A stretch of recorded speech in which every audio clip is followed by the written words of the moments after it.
Supreme Buddha's quotes, the pairs, Yamakawagga, Dhammapada. 1. Mind precedes all mental states. Mind is their chief. They are all mind-wrought. If with an impure mind a person speaks or acts, suffering follows him like the wheel that follows the foot of the ox. 2. Mind precedes all mental states. Mind is their chief. They are all mind-wrought. If with a pure mind a person speaks or acts, happiness follows him like his never-departing shadow. 3. He abused me, he struck me, he overpowered me, he robbed me. Those who harbor such thoughts do not still their hatred. 4.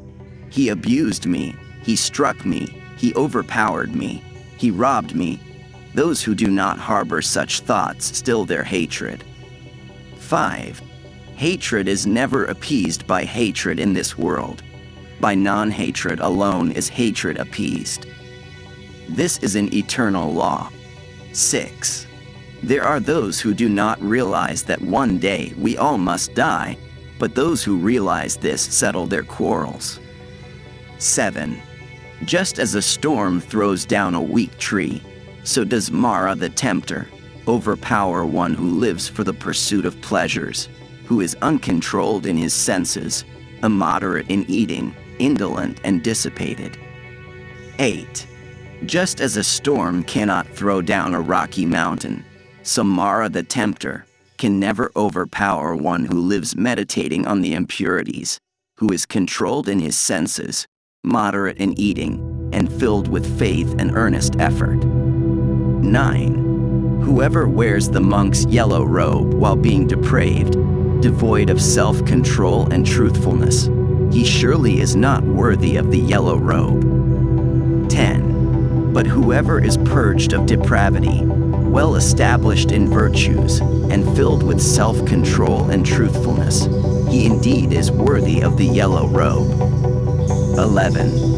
Those who mistake the unessential to be essential and the essential to be unessential, dwelling in wrong thoughts, never arrive at the essential.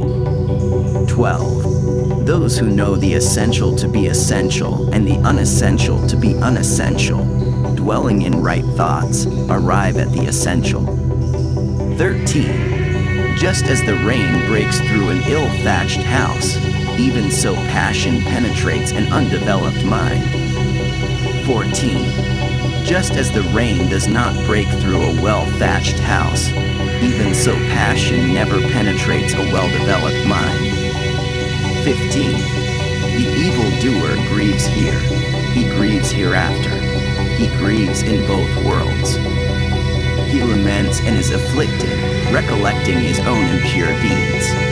16. The doer of good rejoices here, he rejoices hereafter. He rejoices in both worlds. He rejoices and exults, recollecting his own pure deeds. 17. The evildoer suffers here, he suffers hereafter. He suffers in both worlds. The thought, evil have I done, torments him, and he suffers even more when gone to realms of woe. 18. The doer of good delights here, he delights hereafter. He delights in both worlds. The thought, good have I done, delights him, and he delights even more when gone to realms of bliss. 19. Although he recites many sacred texts, if he does not act accordingly, that heedless man is like a cowherd who only counts the cattle of others. He does not partake of the blessings of a holy life. 20.